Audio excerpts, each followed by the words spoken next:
So the trailer for the new Xenomorph movie came out a day or two ago, Alien Romulus. At first, I was very skeptical. I freaking love the Xenomorph franchise more than anything, but they make so many goofy movie decisions lately that I'm never sure what to have my faith in. I thought it was gonna suck till I saw the director of Evil Dead was making it. Now I'm excited. So to make sure everyone knows what the hell's going on, today we're checking out this video, All Xenomorphs Explained, because this epic YouTuber right here, you should all subscribe to, has compiled all the information you need to know. I hope to God that this movie has like Crushers, some sort of other xenomorph hybrid that isn't humans. There's so many in the freaking lore that it's just a shame we don't have any in movies. Okay, I need to go back and find its head, but here's a great example. This is a toy I have right here of when a facehugger got a hold of some mantis creature. This is a giant praying mantis xenomorph figure, and it doesn't have its head, keep in mind, but it's a really freaking awesome concept. I feel like movies could do that kind of stuff. Either way, let's get into it.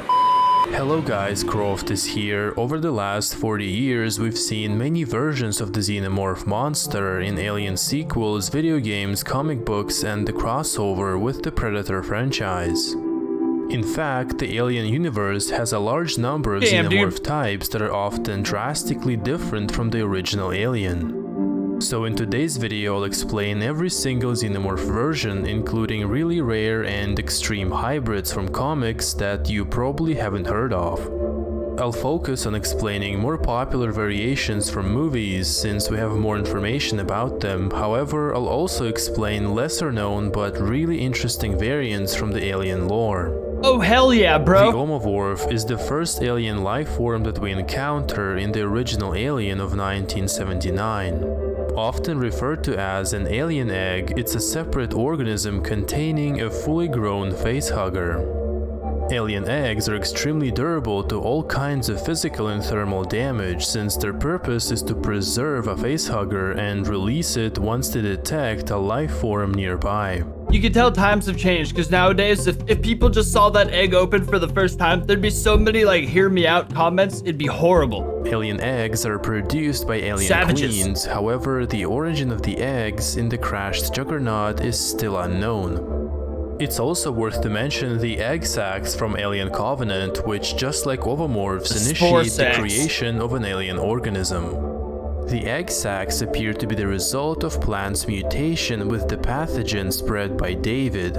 The plant releases tiny pores that grow inside a host into the neomorph, an interesting xenomorph type that we'll discuss later in the video. I freaking love Alien Covenant. I thought the neomorph was one of the coolest things I've ever seen. None of that movie makes any sense to me whatsoever. How David genetically engineered these things, it makes no sense. But they completely changed the storyline from the actual like regular storyline, but amazing movie nevertheless. Facehugger is a parasitoid organism that hatches from an alien egg. Facehuggers are extremely fast and agile, and their purpose is to neutralize a host by attaching themselves to their head and then impregnating them with an alien embryo that will eventually grow into a chestbuster and then into a xenomorph. So gooey. One particular variation of that creature is the royal facehugger from Alien 3 that has an ability to lay an alien queen embryo inside a host. The octofacehugger is a xenomorph organism that was cut from Prometheus. In the early script, this organism was supposed to impregnate Holloway with the beluga xenomorph, which we'll get to in just a moment. Okay, it was cut from Prometheus. I was gonna say, like, I don't remember that. Prometheus was an awesome movie, but this would have made it so much better. This concept was rejected, and instead, David infected Holloway with the black goo, which caused a chain of mutations leading up to the Deacon. See, that's where the whole movie went wrong right there. Whichever turd on set freaking got rid of the facehuggers, it made it so a black goo starts impregnating people. You ruined so much of the movie. Based on early scripts, the octofacehugger was supposed to be an ancient version of the xenomorph facehugger that was later modified by engineers to become a biological weapon. That would have made so much more sense. The chestbuster is not a separate organism, but rather an infant form of the xenomorph species that grows inside a host and then bursts through their chest. After the gruesome emergence that kills a host, chestbusters grow and develop into an adult xenomorph within a few hours. I'll bet if you laid on your stomach during the process, it would become an ass burster. It would have to find the next... I'm just gonna drop that thought right now. Or XX-121 is the iconic monster that first appeared in Alien of 1979. It's a highly aggressive and vicious predator with no other goal than the reproduction of their species and the destruction of any life form they encounter. Just like bees, xenomorphs are hive creatures that are separated in castes and can only reproduce with an alien queen. Xenomorphs have acid blood, inner jaws, and blade-tipped tails, which makes them vicious and deadly creatures. But do they have a butthole? Sometimes the original xenomorph is referred to as drone, soldier, or warrior, and in several movies it appears with a slightly different shape of the skull, which reflects xenomorph's maturity. XX-121 is a xenomorph spawned from humans. However, in the alien lore, xenomorphs spawned from a large variety of hosts, inheriting parts of their DNA, which resulted in a few different types of xenomorphs that we're gonna go through. In comic books, animal hosts spawned a few exotic xenomorphs like the bull alien, the gorilla alien, the rhino alien, the mantis alien, and the crocodile alien. Yeah, mantis alien! Shout out! Which is one of the largest xenomorph types. That's insane! There are also the anti-man xenomorphs, which are 4 animal-human hybrids created by Dr. Neil Reinstadt. In Alien 3, we can see the Runner, also known as the Dog Alien or the Scout, which is a xenomorph spawned from a quadrupedal animal. Runners are smaller than original xenomorphs, but they are faster and more agile and can spit acid from their mouths. That was so sad though, the dog. Jockey xenomorph is another alien variant spawned from an engineer. In Alien of 1979, we can see that the pilot's fossilized suit was ruptured from the inside. So the creature that came from this space jockey was never seen, and this aspect remains unexplained. Space jockey sounds a racist. Comic book and it's like a a video racist game name that for them. take place in a different setting show the jockey xenomorph spawned from an engineer host. Right? Damn, space jockeys, racist. On top of that, another version of the jockey xenomorph was supposed to be in Prometheus, but the concept was ultimately cut, and I'll explain this xenomorph type later in the video. Damn it! The Crusher from the Colonial Marines game is a stage 6 xenomorph that possesses a large head crest and is able to inflict a massive amount of damage. The Praetorian, also known as the Royal Guard, the freaking Colonel Marines game that he just spoke about is one of the greatest games ever made in the world. Just had to add that real quick. Is the final stage of the xenomorph cycle. Royal Guards have a large and durable crest that resemble a queen due to their size, and their main purpose is to protect the hive and the queen. The Rogue or the King alien is a human xenomorph hybrid created to be a domesticated equivalent of an alien queen that could obey to human commands and control other xenomorphs. That's crazy. However, the Rogue turned out to be extremely hostile to original xenomorphs and went on a rampage at Karen Base, destroying the hive and engaging in a battle with an alien queen. That sounds good though, doesn't it? The Hybrid is a xenomorph type from the comics created by a malfunctioned AI that combined DNA of humans, xenomorphs, and Yautja. That's insane. White hybrids possess a high level of intelligence and are capable of speech and the usage of tools and weapons. My god. The Wraith is a xenomorph of an unknown origin found in an engineered ship. Swimming aliens are xenomorphs that primarily live in aquatic environments, as their name implies. Similarly to the subterranean xenomorphs who are able to dig underground tunnels. That's freaking crazy. The possibilities with this franchise is freaking endless. I just want to note, I feel like all xenomorphs are semi-aquatic, aren't they? Like that's like part, because they have the tail, they're like serpents. That's their thing. The Predalien is another popular variation which is a hybrid of Yautja and xenomorphs which appears in AVP movies, comics, and video games. AVP 1, best movie ever made. AVP 2 was a pile of hot boiling crap, but it had some epic stuff. This type of xenomorph is spawned from a predator host and has features of both species including acid blood, dreadlocks, and mandibles. Predaliens possess a greater physical strength compared to xenomorphs and Yautja. They are also significantly taller than other two species and engage in trophy hunting. That's the crazy. Berserker alien is a xenomorph spawned from a super predator, which makes this Predalien one of the most hostile xenomorph types with extreme strength, agility, and durability. Alien games feature a few interesting variants so such as many. the Matriarch, an ancient alien queen, the alien dragon from Aliens Extermination arcade game, and the giant Xenomorph from Aliens Armageddon arcade game. Wow. Wow. The king is one of the largest forms of the Xenomorph insane. species that is extremely durable and aggressive. Although the exact purpose and the origin of the king is unknown, this creature appears to be a combat-built version of an alien queen, and it possesses 2 additional bladed tails on each side. Isn't the king just Before on their we home get planet? to non-canon xenomorphs and different types of alien queens, let's explore xenomorphs that appear in Prometheus and Alien Covenant. The hammerpede is a result of an extraterrestrial worm being exposed to the pathogen LV-223. Oh, I don't know what it is, dude. I said whatever phobia is directly related to that kind of crap. Weird gooey things that coil up and can open up at you. Jesus Christ. The beluga xenomorph, also called Holloway alien, is a xenomorph that was supposed to be spawned from Holloway after being impregnated by an octa facehugger in the Engineer Temple. Look at that thing. This concept was removed from the script because of the similarity to the events in Alien of 1979. The trilobite is an octopus-like creature that was a result of Holloway transmitting the pathogen to Elizabeth Shaw, which led to a trilobite embryo growing inside Elizabeth's womb.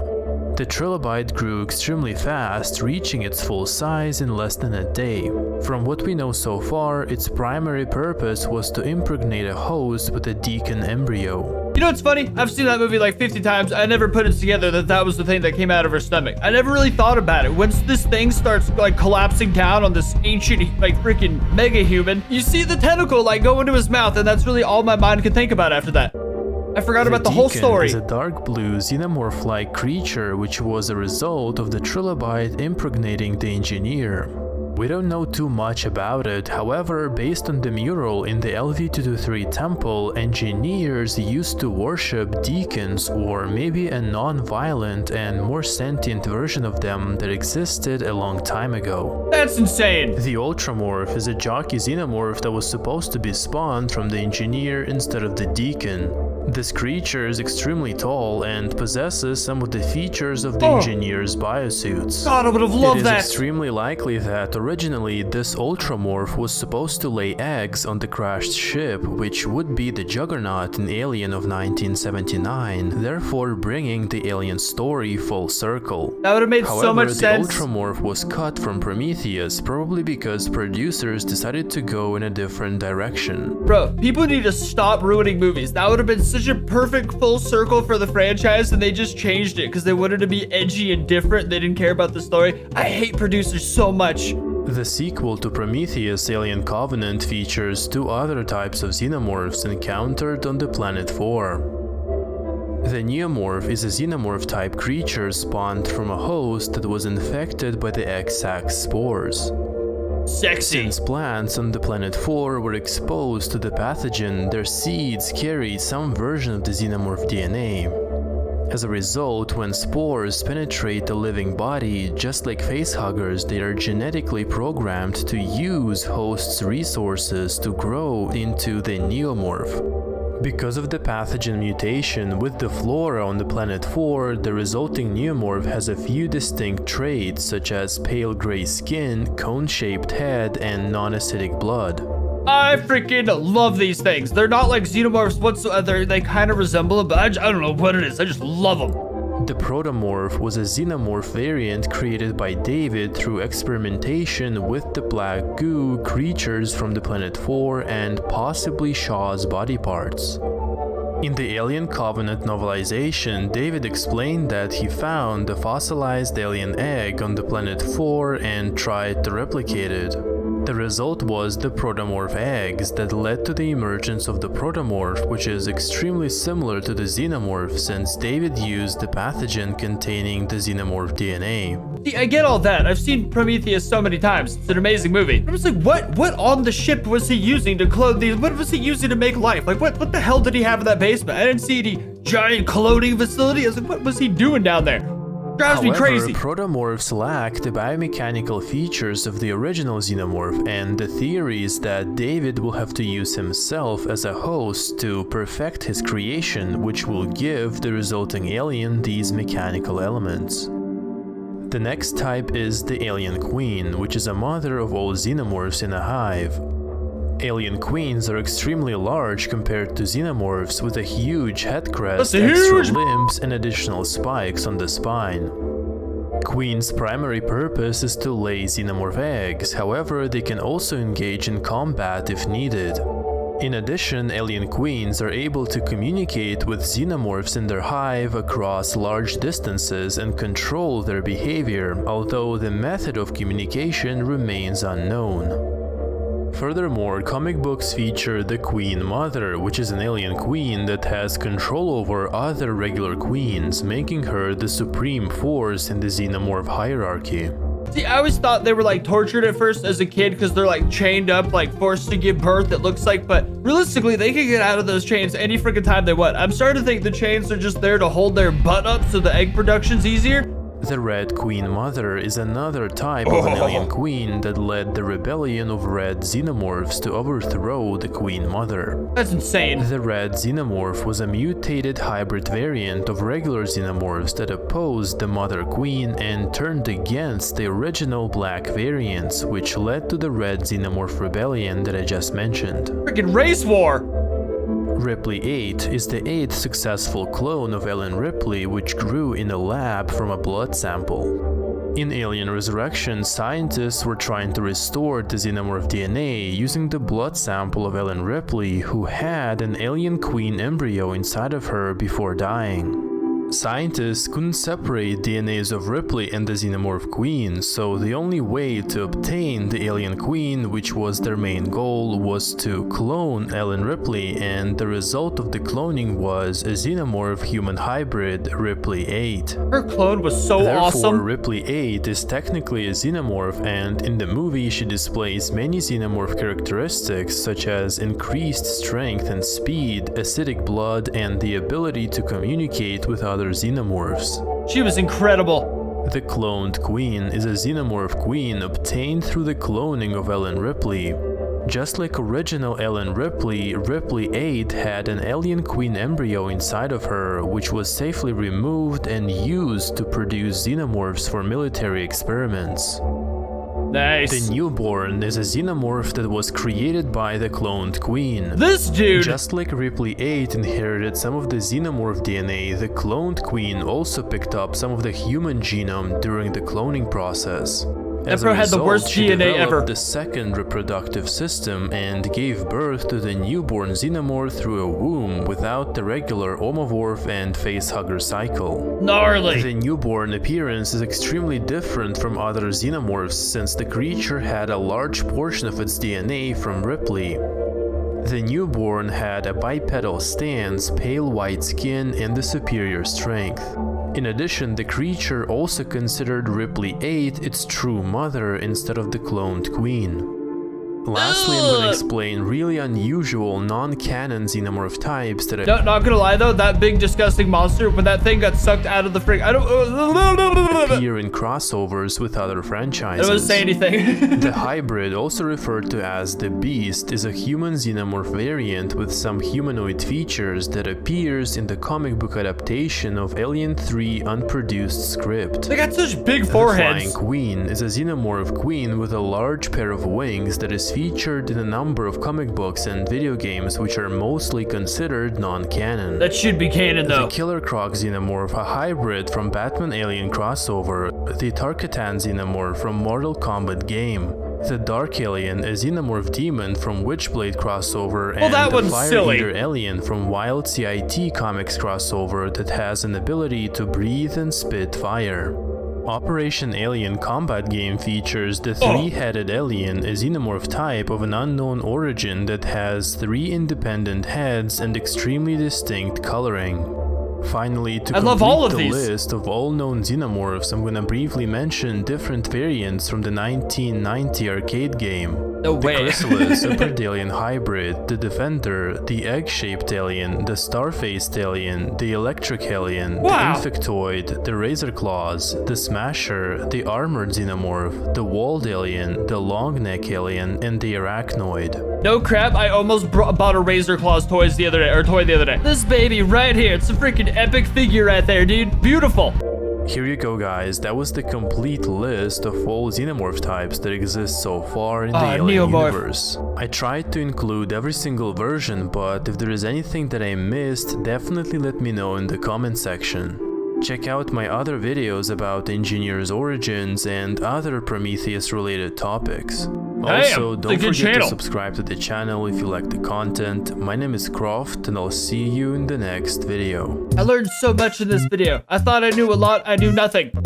I'm pretty freaking excited for the new movie. I hope that the producers and stuff don't do anything that I guess they're not even sticking to the storyline anymore, so it doesn't even matter. They could just do whatever. I guess I hope they just make a good movie. That was awesome though. Leave a like, subscribe for more awesome stuff. Subscribe to Croft Talks About Movies because it looks like the dude is the Xenomorph professional, and I'll see you guys next time.